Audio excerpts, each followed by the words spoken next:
Assalamualaikum warahmatullahi wabarakatuh. Perkenalkan, nama saya Bidan Lilis Marlina.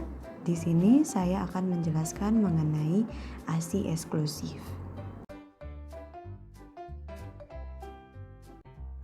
Apa itu ASI eksklusif? Nah, yang pertama kita akan menjelaskan mengenai ASI terlebih dahulu.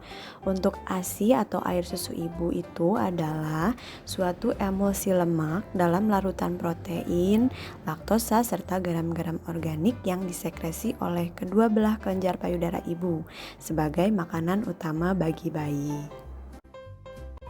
Lalu untuk ASI eksklusifnya itu sendiri adalah pemberian ASI saja pada bayi usia 0-6 bulan tanpa pemberian tambahan cairan lain seperti susu formula, air jeruk, madu, air teh, air putih, dan tanpa tambahan makanan padat seperti pisang, pepaya, bubur susu, biskuit, dan nasi tim.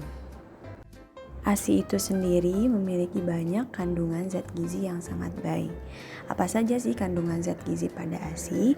Yang pertama itu ada karbohidrat, ada protein, mineral, vitamin, serta lemak. Lalu ada juga manfaat ASI eksklusif. Nah, yang pertama kita akan menjelaskan manfaat ASI eksklusif untuk bayi terlebih dahulu. Manfaat ASI eksklusif untuk bayi yang pertama itu sebagai nutrisi yang paling baik, lalu meningkatkan daya tahan tubuh, meningkatkan kecerdasan, serta meningkatkan jalinan kasih sayang antara bayi dan ibu. Selanjutnya, manfaat ASI eksklusif untuk ibu yang pertama itu mengurangi terjadinya perdarahan dan anemia. Biasanya ini terjadinya pada masa nifas. Lalu untuk menunda kehamilan, mengecilkan rahim atau membantu proses involusi uterus, lebih cepat langsing kembali, mengurangi resiko terkena kanker, tidak merepotkan dan menghemat waktu serta ekonomis. Dan yang terakhir itu memberi kepuasan bagi ibu tersendiri. Lalu ada pula manfaat ASI eksklusif untuk keluarga. Yang pertama dari aspek ekonomi, dari yang kedua itu aspek kemudahan, dan yang ketiga aspek psikologis. Agar ASI eksklusif berjalan dengan baik, di sini ada salah satu faktor yang bisa membantu. Nah, apa sih? Di sini kita akan menjelaskan mengenai cara menyusui yang benar atau teknik menyusui yang benar. Nah, di sini ada bagaimana sih cara menyusui yang benar. Untuk langkah-langkah menyusui yang benar itu, yang pertama, ibu mencuci tangan sebelum menyusui bayinya. Lalu untuk yang kedua, ibu memposisikan dirinya dengan posisi yang santai dan nyaman. Lalu mengeluarkan sedikit ASI dan mengoleskan pada puting sampai areola. Lalu selanjutnya bayi dipegang dengan satu lengan, kepala terletak pada lengkung siku ibu dan bokong bayi terletak pada lengan. Selanjutnya ibu menempelkan perut bayi pada perut ibu serta memposisikan bayi sejajar garis lurus. Ibu memegang payudara dengan ibu jari di atas dan jari yang lain menopang di bawah serta tidak menekan puting susu atau areola. Selanjutnya, ibu menyentuhkan puting susu pada bagian sudut mulut bayi hingga bayi mulai bisa menghisap. Selanjutnya, ibu menatap bayi saat menyusui. Lalu di sini ada posisi serta perlekatan menyusui yang benar. Nah, untuk yang pertama di sini ada posisi menyusui.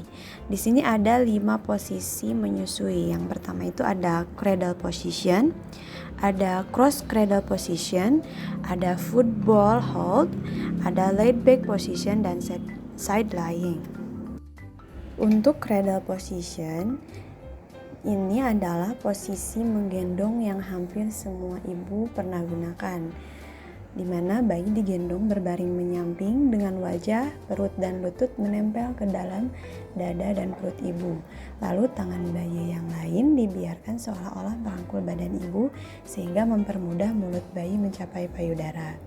Lalu untuk cross cradle position itu di mana posisi ini ibu menyangga kepala bayi dengan telapak tangan dan menggendong secara silang. Biasanya posisi ini dipilih saat bayi kesulitan menempelkan mulutnya ke puting ibu. Misalnya jika payudara ibu besar sementara mulut bayi kecil. Lalu yang ketiga itu ada football hold ya.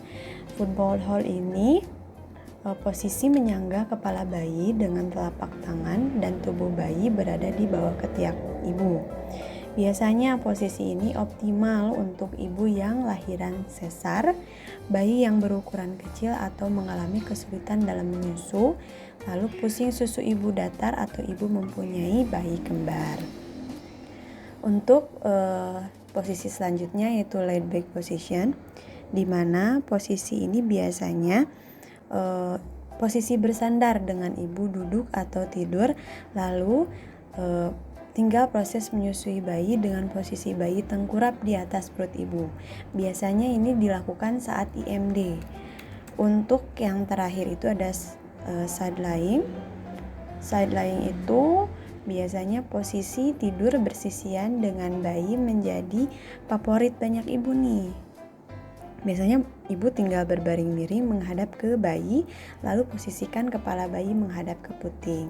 Belakang badan bayi bisa dipegang dengan tangan atau diberi ganjalan guling agar posisi menyusui tidak berubah. Lalu selanjutnya untuk melihat apakah perlekatan sudah benar, kita lihat dari gambar yang sudah di checklist. Hijau, posisi dagu bayi menempel ke payudara ibu, mulut terbuka lebar, lalu sebagian besar areola terutama yang berada di bawah masuk ke dalam mulut bayi, serta bibir bayi terlipat keluar. Lalu pipi bayi tidak boleh kempot atau karena tidak menghisap tetapi memerah ASI. Lalu selanjutnya tidak boleh terdengar bunyi decak, hanya boleh terdengar bunyi menelan. Lalu ibu tidak kesakitan dan bayi terlihat tenang. Itu untuk posisi perlekatan yang benar. Lalu di sini juga cara memegang payudara yang benar itu, memegang payudara saat menyusui itu dengan ibu jari di atas payudara dan jari yang lain menopang di bawah payudara, serta jangan menekan puting susu dan areolanya atau bagian berwarna gelap agar ASI keluar dengan lancar. Mungkin cukup sekian penjelasan mengenai ASI eksklusif dan sedikit penambahan mengenai cara menyusui yang benar atau teknik menyusui yang benar. Cukup sekian, terima kasih. Wassalamualaikum warahmatullahi wabarakatuh.